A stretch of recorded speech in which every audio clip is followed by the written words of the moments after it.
Many people will tell you nothing is changed, this is the same car, but it's not the truth.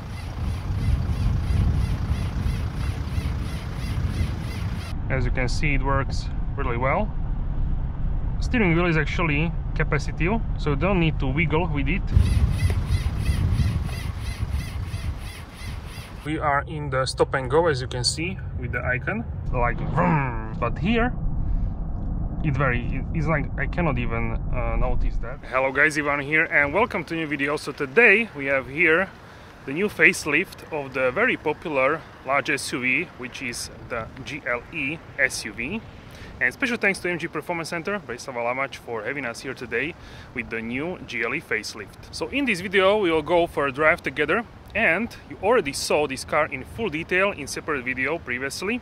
Right now we will do a quick check of the exterior and interior, and then we will go for a drive. And if you enjoyed this episode, don't forget to like and subscribe, and let me know in the comments what will be your dream spec of the new GLE facelift. Alright guys, so let's start with the exterior. It's already starting to rain, so we will go and do a 360 walk around. So this is manufacturer Alpine Grey, and this is very nice sort of light grey paint. Right now it's overcast, also will start to rain, but in the sunshine this car, this paint has a very nice, even lighter shade than now. So this is actually solid paint, non-metallic one. So yeah, this is the new color for the GLE. So this car has e-active very control suspension, which can also sort of like a jump, bounce, individually controlling the wheels, and also this car can change the ride height with its air suspension. Right now we are in the off-road mode. Yes, still in off-road mode. So this is as high as possible. And you can go also in the sport mode, which will be lowered. You can see the traditional C-pillar for the GLE, also which was before on the ML and M. And yeah, I think this facelift brings very nice details, which are the new daylight running lights. Before we had these sort of two eyebrows. Right now we have these smaller 4 dots, smaller 4 stripes, and one eyebrow here.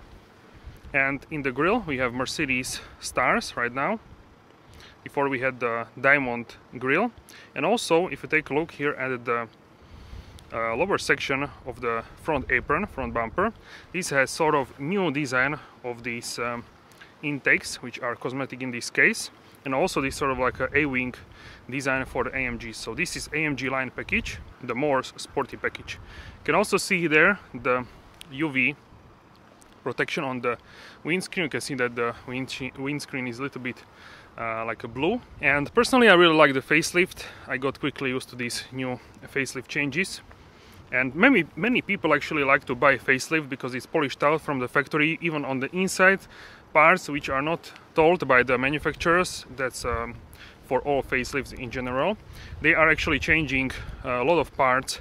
So the facelifts are usually more reliable. That's why many people love to get a facelift, and they don't want to get the new generation. They wait for the facelift, but yeah, I think that's one of the benefits of the facelift for sure. And many people buy actually every car. They buy new generation facelift and then also new generation, so they buy every iteration because they simply want to get the latest and greatest car always, and they sell the current, the old one, and they then get the new one.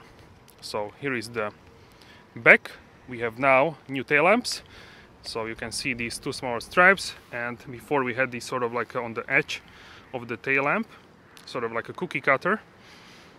And with this specific car we don't have any badges on the back. This one is a 6-cylinder diesel engine, and you can get V8 engines, 6-cylinder diesel, petrol, and you can also get a 4-cylinder diesel in Europe as a base offer. So yeah, I think this looks very good, this car, in this spec also really lovely. So I changed the drive mode into the sport. Now the car will be lowered, check it out, as low as possible, so quite a huge difference. Also the back is dropping, so now the car appears much lower, check it out. really huge difference. So these are 22-inch wheels. These are the largest one which you can get on this car. You can also get a 21-inch and also 20-inch. So the 20-inch will be the most comfortable, 21 a little bit less comfortable. These are, we can say, least comfortable from that spectrum. The front tire size is 285, 40, 22-inch at the front. These are actually P0s, Pirellis, MO, Mercedes original, and also AMG embossed. So these are AMG wheels and cross-drilled brake rotors. On the back we have the tire size 325, 35, 22. So really wide tires. Check it out. Really huge in terms of the width. You can see how they are sort of like sticking from the body. They are looking very wide and very good in my opinion. So let me know what do you think. Check out how wide they are. Really lovely looking. Also we have panoramic sunroof, really huge one. I will show you from the inside. And yeah, I think it's time it starts to rain, so we will hop inside. Alright, so here is the interior. Let's hop inside. This one has the Nappa leather in black with this contrast stitching in gray. It's sort of like a piping as well. Ventilated seats, sort of like a folded on the inside. A very nice detail. And also we have here the middle grab handles and more luxurious steering wheel with wrap in the leather and new infotainment system. So let's hop inside. This interior is more like the luxurious one. Alright, so here we are in the interior. Right now you can see the new steering wheel. This one is more luxurious one. You can get the AMG line one as well. This one is stitched and wrapped in the leather. Check it out. Capacity of buttons. But they are like you can see indentations there as well. You need to get used to this, but it's not a big deal in my opinion.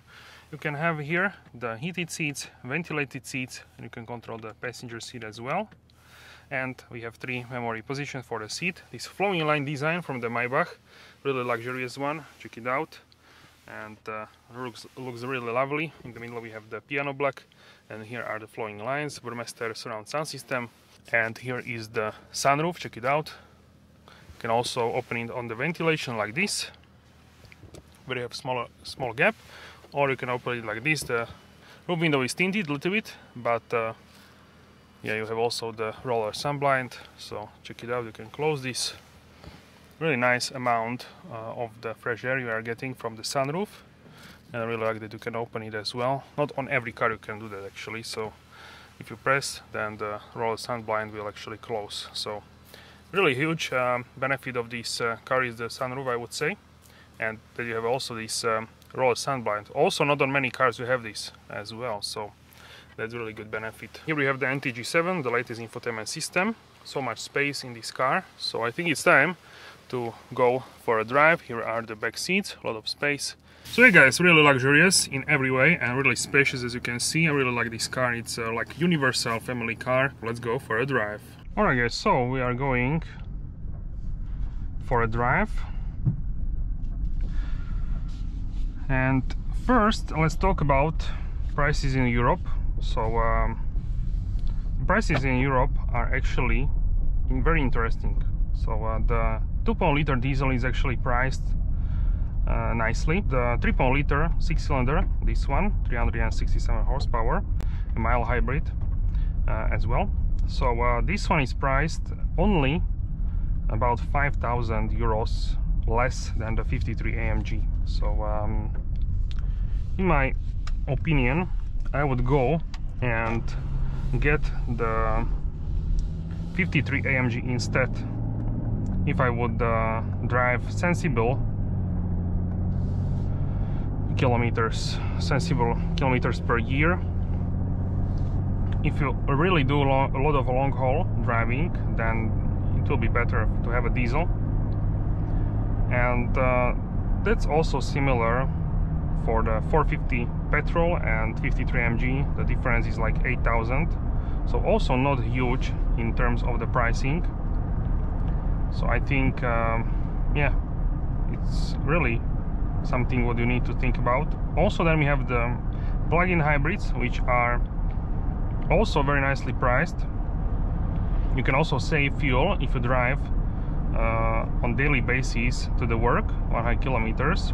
And as well, in some countries we have taxes which are lower when you have a hybrid or EV, so that can also help, I believe, in the Netherlands, for example, the land of Max Verstappen.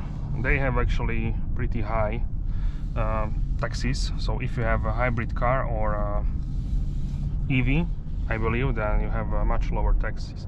If you have like an MG, that's really high in terms of the tax. So yeah, a lot of thinking which needs to go into this basically. We have here now all assistance systems turned on, so this car can actually, it knows when we are driving. I turn it the route guidance, and even if you don't have this on and you only use Waze, it also knows where are the different speed adjustments. Also, the car knew that we are going on the roundabout, and I saw the icon of the roundabout, and the car decelerated very nicely, and I didn't use the brake or the throttle actually, so the car was driving itself through the roundabout. Obviously, if there is a car coming from the side, you need to pay attention and brake yourself. The car will not do that. So this is level 2 autonomy driving.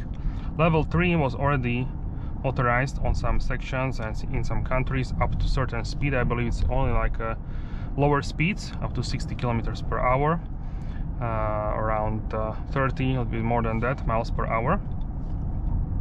So that is really nice as well. So the car saw that we are going out of the city, and it accelerated. Actually, I will turn on the main headlights because we are having a little bit darker skies, and it's actually accelerating to the speed limit automatically. I can see on the heads-up display even the small map where should I go, and it's really so easy to drive with this. Very, very cool. Also, check out here, we have the corners, and we have here 70 kilometers per hour. The car already knows that, and also it shows me the icon that we have winding road, so the car will decelerate as well because of this. So also, if you go very sharp corner like this one, if you go even sharper, it will decelerate even more. So if you don't like that, you can also turn it off in the menu. And really, if you want to drive your significant other, your grandma, grandpa, anyone, basically, it can be a young person, doesn't matter, anyone who doesn't like performance accelerations, you can just turn this on and it will do the job. Everyone will be happy, and you will be also relaxed. You don't need to do basically anything. Just keep in mind that you need to stop at the stop signs and this kind of stuff. It can also keep distance with vehicle in front, like the adaptive cruise control, the Distronic, and also it can help you to guide you and have it in the center of the lane as well. So that's also really good. It works up to a certain angle, so always you need to pay attention, especially on the winding roads such as this one. On the highway it works, I would say, always. On these winding roads, not every corner it can take because of the legislations.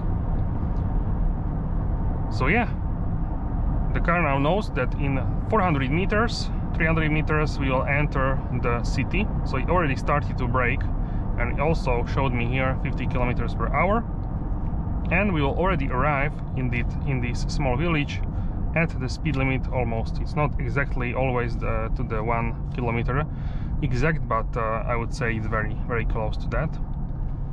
So yeah, and now it keeps the speed, and we will go shortly to left. You can also see here the map, and also on the heads-up display. So with the facelift, I would say the car is now on summer tires. It's very quiet, but of course on the highway, if you go 130 or more kilometers per hour, you can hear the wind, but that's for every large SUV, that's the same. So if you want some car which is very quiet on the highway at higher speeds, then you should get something what is closer to the road, like the GT 4-door, E-Class, S-Class, C-Class, these kind of cars. But for an SUV, this has very nice amount of the sound isolation. Also, we can now try the start-stop. So this, thanks to the 48-volt mild hybrid technology, it can do start-stop very easily, and you don't even feel that. It's so smooth. I'm very sensitive to auto start-stop because in my A-Class, it's like vroom. It's not the most pleasant sound, but here it's like I cannot even notice that. So very cool. So if you want to use that feature, that it's much more smooth, this feature. The new steering wheel, you need to get used to this, basically to these touch areas. They are not as bad as some people say, however you need to get used to this. I prefer the buttons as many people, so it is what it is, but it's not that big of a deal. I usually hold the steering wheel like this if I'm driving relaxed. If I'm driving in performance way, I'm holding it like this, 3 and 9 o'clock. That's the correct way to hold. But otherwise I just hold it like this, so I don't even touch the steering wheel if I'm like this. If I'm like this, and sometimes you could sometimes press on something, but yeah, if you hold it like this, you should be fine. Basically, we have very nice corners here, and the car can handle this very nicely. It also shows me when we are going into the corner, so it can slow down. Wipers are also very good, so the whole car is more polished out than before. The screen is also touch screen. You can also use the touchpad. Some people actually don't like the touchpad. I'm like in between. Sometimes I use touchpad, sometimes it's much faster to tap on the screen sometimes, so yeah, that's for sure. So yeah, the car is decelerating very nicely in a smooth way, how the smooth driver would do, and that's really nice to see that the technology is advancing. But sometimes I want to turn off every assistant and just drive, yeah, just drive by myself, and it's nice that you can do that as well. So you can have the variety. If you are not in the mood of the driving, you are a little bit of the you have like fatigue, you are tired, then yeah, it's nice to have these assistants. I would say if you don't want any assistant, try at least the adaptive cruise control if you are in traffic jams. That works really nicely. It can accelerate, brake, and yeah, even in this corner, the car was braking, and we went through the corner at a lower speed than its speed limit, because the car senses that we have basically the bend. Now we will go right, but I don't think the car will start to brake, so that's one thing you need to keep in mind. We'll go now here, but you know, the car is not braking, so it's not as advanced as level 3 or I don't know, level 4, level 5, but still what you have here is really great. So I would hesitate if I should go for the AMG line on this one, but this one is more luxurious one. In the you can find this in Maybach, and yeah, I probably would go for the AMG line just because I like a little bit more the sporty character. You have these two horizontal lines, bars, and also the rain sensor. You can shift a little bit more up the toggle, and that will be more sensitive. Also, we should go here right now, but the car was not braking because it cannot do this, so you need to do this by yourself. Most of the people, I think, it will use this feature on the. We have also now T junction. I saw that on the screen. So most of the people, I think, will use this in on the highway. so that's what I see people using these.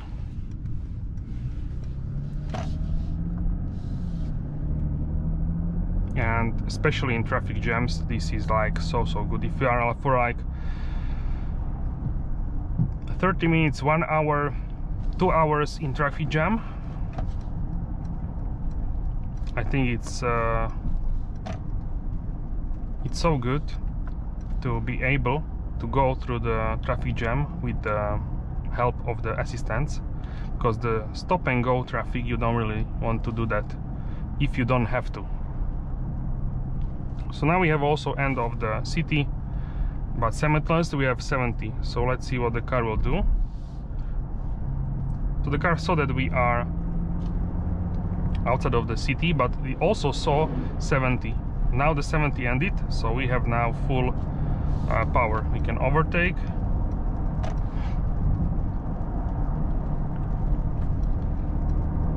So the car also senses that we have the cars there, so it started to brake as well. Personally, I would like to rain sensor to be more sensible, just a little bit, so it can wipe sooner. But I would say sometimes the rain sensor, it really depends how the raindrops are falling here on this smaller section where the rain sensor is actually calculating how fast it should wipe. So now we will go through the roundabout. I can already see right now. So the car should brake. It started to brake a little bit.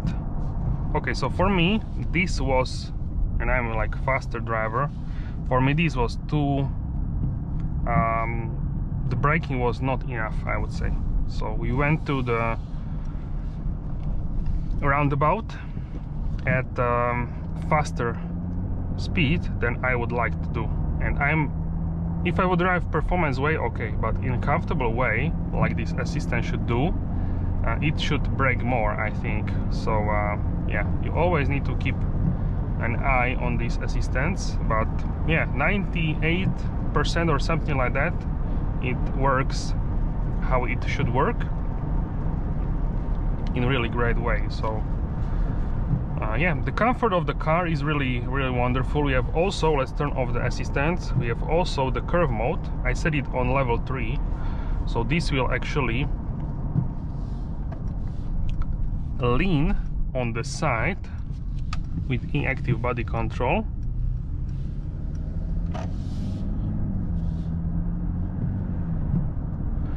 So that's really great to have a feature like this. You can have a level 1, level 2 or level 3, but I think it's doing less than in the pre-facelift, this leaning, or it's doing in a way that I cannot sense it as much. So yeah, that's something to keep in mind. But overall, I would say that the comfort mode is the most sporty one. We have also the off-road mode, so you can do bouncing with the car, and yeah, that's really something what many people want to do for fun. We can check it out from the outside. You can also control the wheels individually.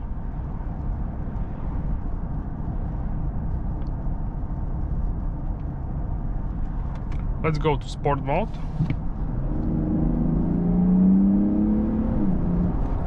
This 6-cylinder has a lot of pulling power, so you can feel that this car just wants to pull, and the suspension is also lower now, so the whole car is lower now, the ground clearance in sport mode. In comfort mode it's on 0, and if you have off-road mode it goes to +1, so higher ground clearance. And it's not bumpy, but you can feel the angularities, uneven roads, this kind of stuff. So I also configured the individual mode here, which retains the powertrain in the sport mode, but everything else, the suspension, what else, the steering, the ESP, is in comfort. So I really like this mode. because you can have a sporty character of the powertrain, but the suspension is still in comfort, and also the steering. So it's like a way when you have AMG and you can have a sport mode, sport plus, and then press here the suspension. You can do that also via the individual mode here as well, which is permanently set how you like it. So here we have settings for that. Drive, suspension, steering and ESP you can change. And also for the curve mode you can change level 1, level 3 or level 2. In sport mode already I can feel that the assistance systems are also working faster.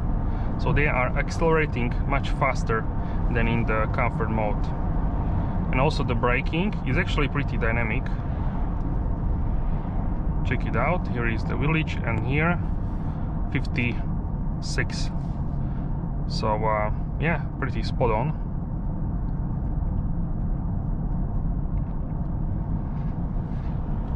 But I would go still for the comfort mode. Most relaxed, you don't hear the engine as much. Basically you don't hear it at all. And you can really relax in this car, listen to the music, to the podcast. You can call with someone. You have a microphone here on the top. Where is it? Should be here. Okay, it's here. So yeah, the person on the other end of the call, they can hear you easily and nicely. And yeah, that radar on the street was like mistaken 52, but I'm going 50, which is in GPS. It's even less in GPS. Yeah, I cannot access now the CarPlay, but it's definitely less. So now let's check out how the car brakes with car in front. So yeah, very nice.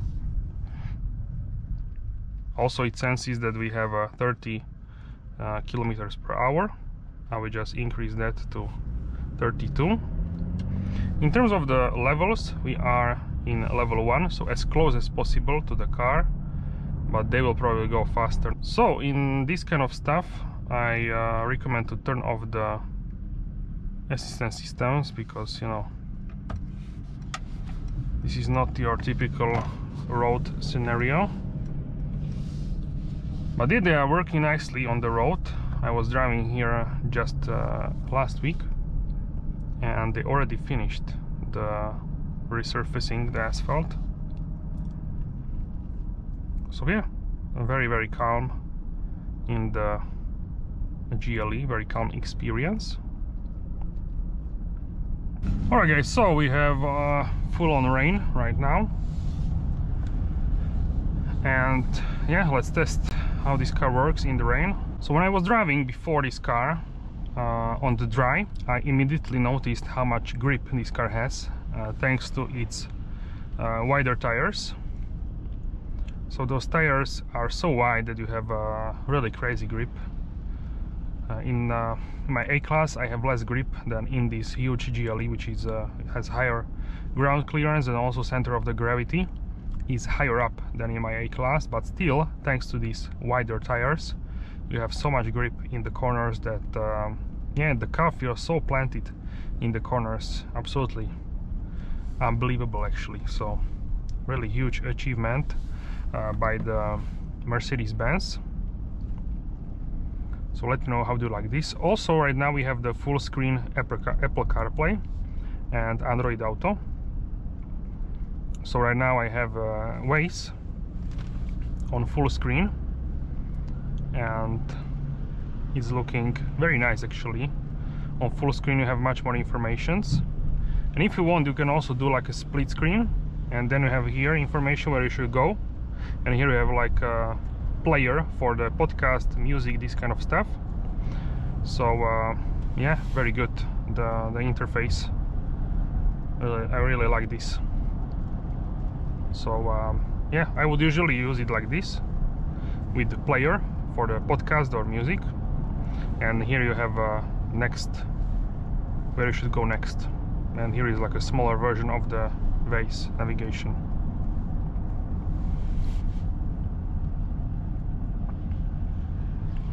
so really nice in terms of that.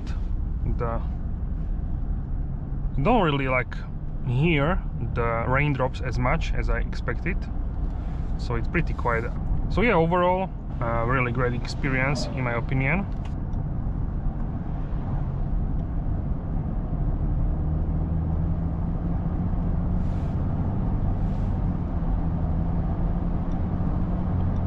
You can also have the sport mode, for example, understated. This one has so little information, only the speed, and actually here is the time, the clock, and you can change the speed, what you can see here. You can change the color of this understated look. Then we have the sport one, your typical Mercedes Sport. You have G-force and engine data on the right side, and then we have the classic one.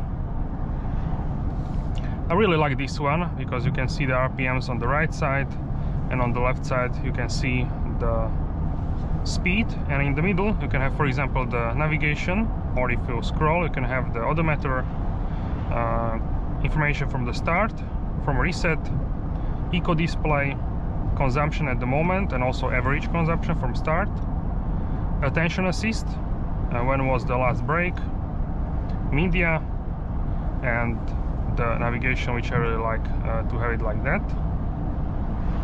Then we have full screen navigation. Let me know if you enjoy something like this. If I'm going somewhere where I absolutely don't know where I am, maybe this could be a good screen. Assistance, this one you scan the car in front. As you can see, it can recognize the car, and if I tap on the distance, it actually shows me that I have 2 bars, so level 2 from the car in front, which I think is safe here when it's raining. So you are always to blame if you rear-end someone, so you always have to keep distance as big to be able to stop easily and don't crash. Then we have also off-road mode. This one I would use maybe if I would go like to off-road scenario, this kind of stuff, country roads. You can see -5, the car is tilting actually, the angle is -4, very cool. Also now car is going downhill 1%. If you go like into the Alps or something, you can easily see the degree if you are climbing the mountain, for example. And then you have service, so here you can see where is next service, coolant temperature, and also engine oil level, you can see it here, and the tire pressure for each tire separately. So yeah, my favorite would be definitely the classic one. I think with the navigation in front it looks sort of like airy, I would say, and also like a 3D effect we have here. And I have to say the car is accelerating and braking very smoothly and very softly. Sometimes it's doing more fast when you don't have anyone in front. So if you have a car in front like we have now, the car is keeping very safe distance. I think this is even too much, so I would go for 1 level. I think that should be enough. But yeah, the cars are going slower here. But yeah, anyone can choose their own speed. So overall the facelift, I like it quite a lot because of these nuances which are changed. Many people will tell you nothing is changed, this is the same car, but it's not the truth. It's of course it's not completely new.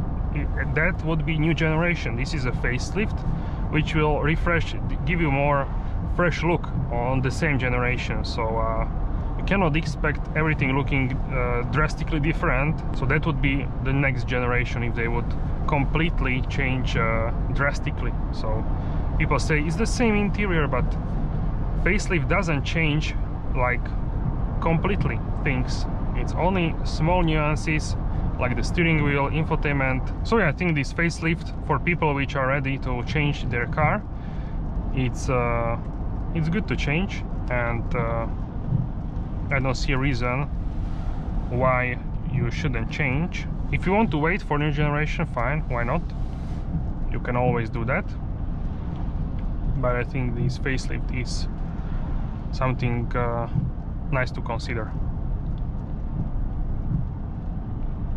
Yeah, I also like the exterior and the smaller changes. From the front you have more changes, from the back less, the tail lamps, but from the inside is it's getting up to date. So basically we saw this in all new Mercedes, and now it was a turn for the time for the GLE to get the new updates, so it looks on par with other models. So currently on the highway here, in sort of not traffic jam but slow pace driving, and we can actually test the assistance systems on the highway. From what I drove this car before, actually it's I would say flawless in a way how it can handle the driving. So really wonderful experience here.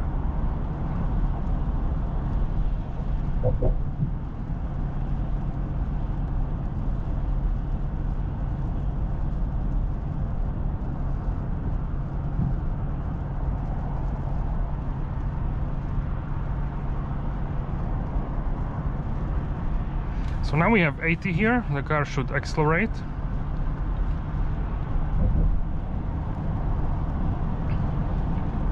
You can drive this car with one hand, it's so easy, and it's effortless, really.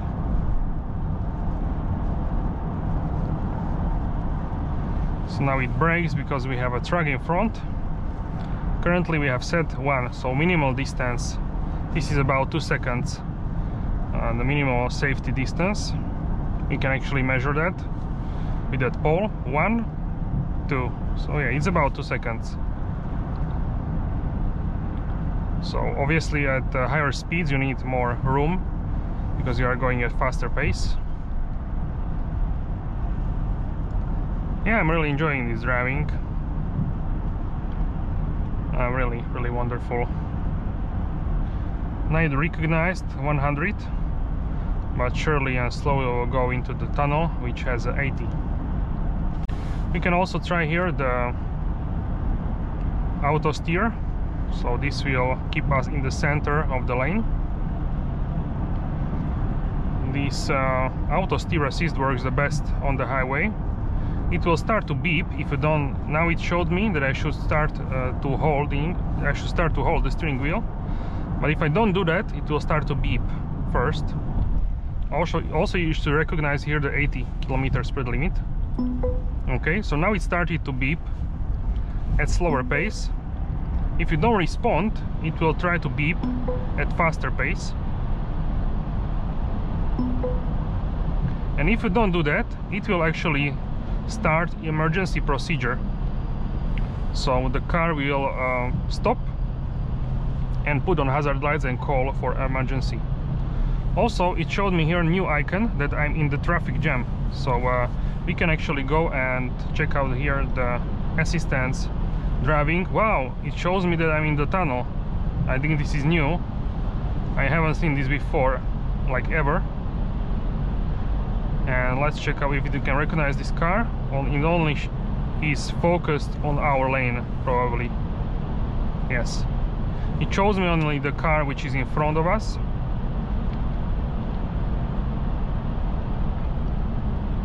But it should recognize that, maybe with the next update. But yeah, I think it should recognize that. It doesn't have really cameras which can monitor that, but with the sensor it could do that, I think. So maybe it's something what will be later, or maybe it's combined with level 3 autonomy. But yeah, the pace and at which the car decelerates and accelerates is really sweet. You can see very nicely speed limit here and also the distance with car in front. If I tap here, we can see green box. So we are, yes, at the minimal distance. Alright, now we will have 100, so it will speed up. And the tunnel is away. Now it showed me 100 and went away. Very nice animation actually. So yeah, we can test here. We have band, so how it can turn. Auto steer assist. As you can see, it works really well. The steering wheel is actually capacitive, so you don't need to wiggle with it when you want the car to recognize that you are holding the steering wheel. Enough is to hold it, so it has capacitive sensors for that. So yeah, now it starts to beep that I should start to hold, and also it showed me in the heads-up display. So if you just touch like this, it went away, and you can continue as well with the drive.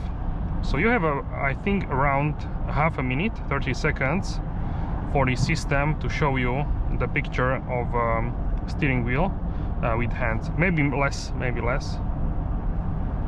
or maybe it can recognize if you're holding too long and then you let go. So all in all, I think it's around, I measured it before in different video, it was around 1 minute your time from when you don't hold it to the point when it started emergency procedure. I think it's 1 minute. So it's enough. Even here you can hold it like this, and this is enough to recognize that you are actually holding the steering wheel. Before, on the previous system, when I hold it like this, it would tell me that I'm not holding in because I would need to wiggle with the hand like this. Then it would recognize that I have hands on the steering wheel, and that was not really a comfortable experience. Like why? So now they changed it, and its capacity, you don't need to wiggle, just hold the steering wheel and it will be enough. Right now stop and go traffic active, so I think it detected several parameters when it actually can turn the stop and go traffic. So it only works in like lower speeds, the stop and go. We are in the stop and go, as you can see with the icon, and now the car is moving at a very slow pace. Almost, we can say, stop and go. And we are at 1 level, as you can see, 1 bar. So very cool how this car can get you through the traffic jam, very easy way.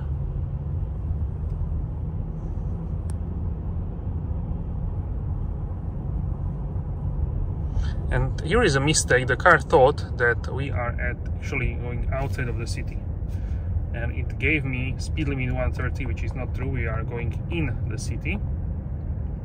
And also you can see the bend on the screen, so the car can actually recognize that we are turning, and it will decrease the speed automatically. And also it showed me that we are going through the roundabout, which is not necessarily true in our case.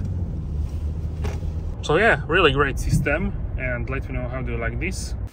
Alright, so here we have the spec sheet. This is the price, 141,870 with the tax, and this one starts at 98,500, so more than 43,000 is in options here.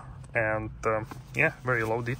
So the service is free for 6 years or 160,000 kilometers. So here you can see my salesman, and yeah, you can see how much options you have here in this car. So many options. So this one is, I would say, pretty much fully loaded. Here is additional equipment, e-active body control, and yeah, so many.